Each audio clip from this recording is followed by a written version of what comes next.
Hello, friends. This is Dave Hurwitz, executive editor at ClassicsToday.com, here with the 5 greatest Mahler conductors, because we've done the Mahler wannabes just to clear the air and get them out of the way. Because I know when I did the 5 greatest Mahler conductors, you're all going to come in with your lists of who they are. Well, if they were a wannabe, you can't put them on your list. That's the rule. Ha! So that gets rid of Haydn, Cabato, Boulez, Schulte, and Rattle. Ugh, they're gone. Not that they didn't make some great individual performances. They did.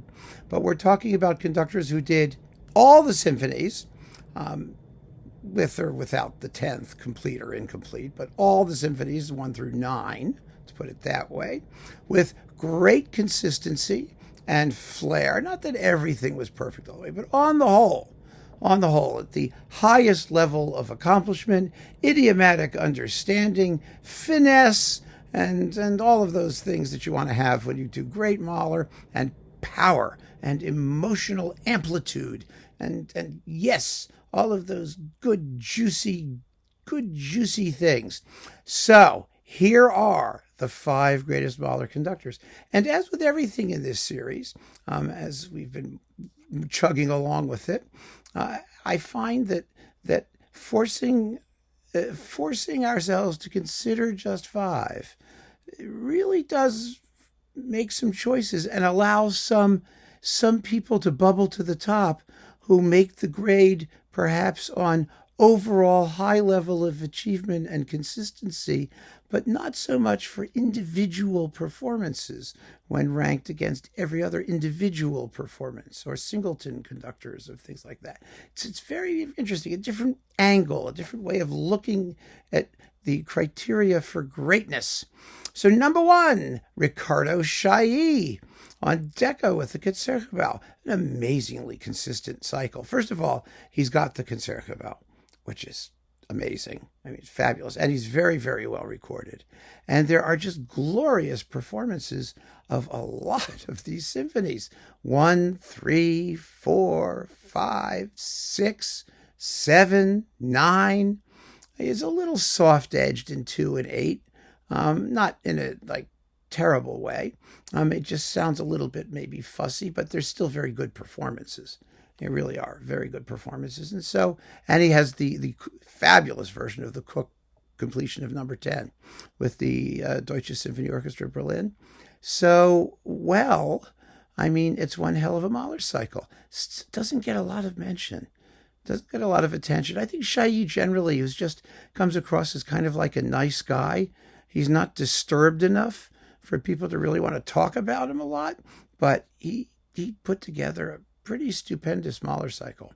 And it's quite an achievement.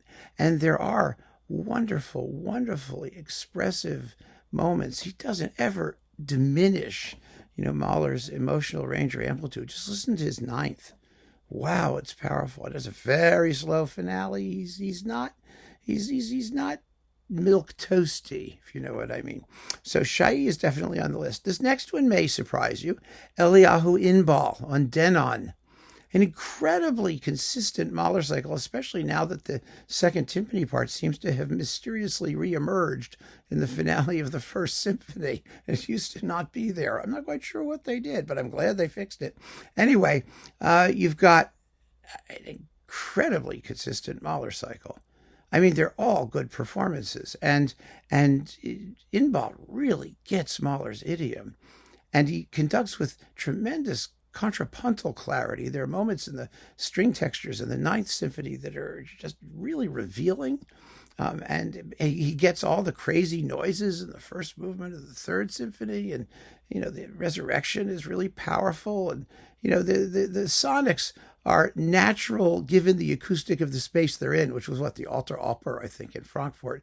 It's there are moments where you wish there'd be a little bit more presence. It may be because of also the early digital recording, but the orchestra is really playing, and I can't think of a performance that doesn't get the job done for me. I mean, they are all really good.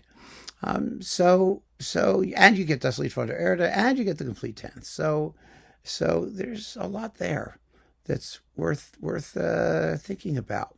He also doesn't get a lot of mention, perhaps because Denon didn't have the distribution in the West that some of the other labels did, and so and things sort of came and went. I mean, now it's available again apparently, but it's a tremendous Mahler cycle, a terrific achievement. He redid a lot of the Mahler actually in Japan, but those are terribly expensive, and I'm not dealing with those. He's a really fine Mahler conductor. Next, Leonard Bernstein. I am fascinated what a polarizing figure Leonard Bernstein is.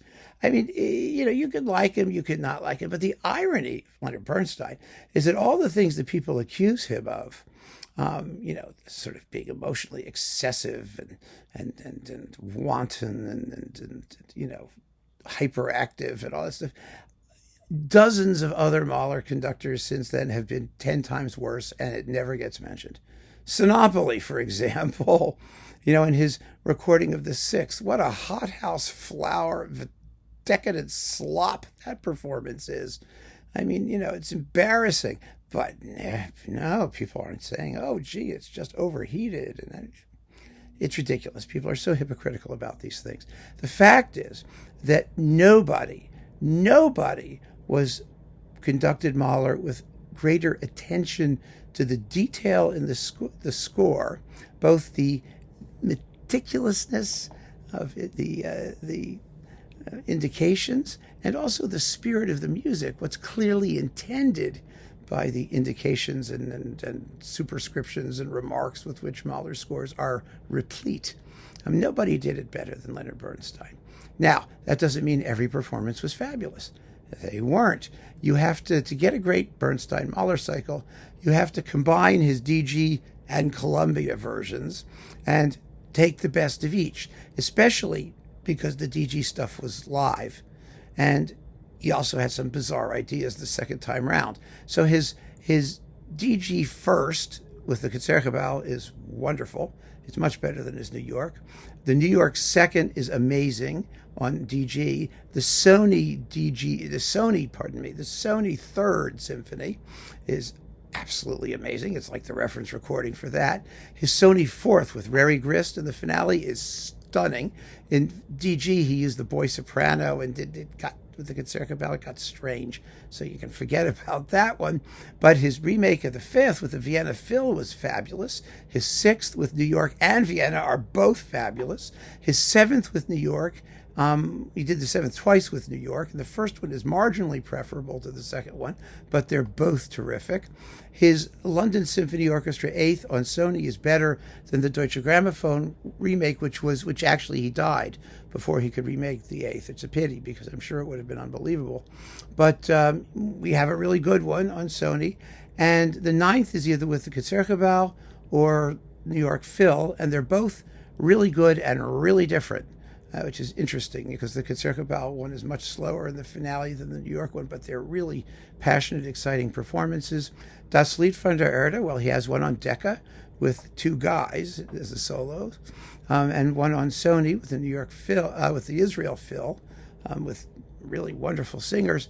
I think the Decca on the whole with the Vienna Phil is the better of the two, but they're both excellent. The Sony is live and it was very, very dryly recorded. It's not pleasant to listen to. But you've got a terrific Mahler cycle in there by a guy who really, really, really, really knew his Mahler and identified with it. And, it may not be to your taste, but you can't deny what he achieved, what he did. There are lots of things people do that aren't to my taste, but you recognize the excellence of the result nonetheless. And so, that's one of those cases, as I feel anyway. I think he's marvelous, but that's a different thing. Then Michael Gielen. Oh, yes. Michael Gielen really surprised me, because I thought he would be terrible in the uplifting symphonies, because, he's always into like death and misery and decadence and life is hideous, and the uglier it is, the better and more authentic it must be. And Mahler's very good if that's your philosophy. You can really nail the Sixth Symphony, for example, and parts of the Ninth and all that. But Gielen was interesting, because he was really good in the second and the third and the eighth. The ones where you didn't think he'd be very good. His ninth was actually rather on the cool side. A fairly modernist, Boulesian, if I may use the term, approach to the piece. But it's a terrific Mahler cycle, and you get the complete 10th. And he also did Das Klagende Lied, not on SWR, but on Orfeo. It's wonderful, fabulous performance of that. And he did Das Knaben Wunderhorn. He did a lot of Mahler, and it's really, really great. So Michael Gielen is one of the great Mahlerians. I don't think there's any question about that. And where he goes for the expressionist jugular, he always nails it. The 6th, the 7th, wow, he really makes something with the 7th, which most people have no idea what to do with. Boy, does he know what to do with it. So that's terrific. And last but not least, Gary Bertini, the Mahler cycle that I keep telling people is the best Mahler cycle out there. It is the most consistent, fabulously well played, gorgeously recorded.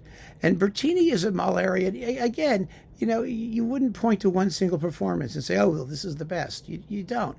But they're all terrific. They're all at this very, very high level, a very consistent level of achievement. And he's not an anonymous interpreter by any stretch of the imagination. He's another one who goes for some unbelievably daringly slow tempos in the 9th. He plays the end of the 8th in the most glorious possible way. I love his interpretation of the 8th because it's basically very quick. He keeps it moving, but when you get to the big moments, he just goes, yeah, he goes crazy. Lets it all hang out. Oh, it's just wonderful, absolutely wonderful. So he's very good at all the tinkly, mysterious sound effects of the 6th and 7th. The cowbells and things. He understands the idiom. He does it beautifully, and he's got the Cologne Radio Symphony Orchestra, I believe, or WDR or something or other. And of course, it was on EMI, and it came and went and came and went and went, and now it's more went than ever before, and it really deserves to be in print forever because it's fabulous, and people don't know it as well as they should. So there you have it, my friends, the 5 greatest Mahler conductors by cycles, and these are pretty amazing. So if you have other Mahler conductors by cycles that you want to include, or people that you can assemble a cycle from various sources, feel free to contribute them. But we're not going to talk about the 5 wannabes. That is Haydn, Cabato, Boulez, Schulte, and Ratto. They're out, out of the picture. Everyone else is in. You can give it a shot if you feel really strongly about it. I can think of at least 2 conductors off the top of my head who could have been on this list but weren't. So we'll see if they pop up in your comments. Keep on listening, friends. Thanks so much for joining me. Take care.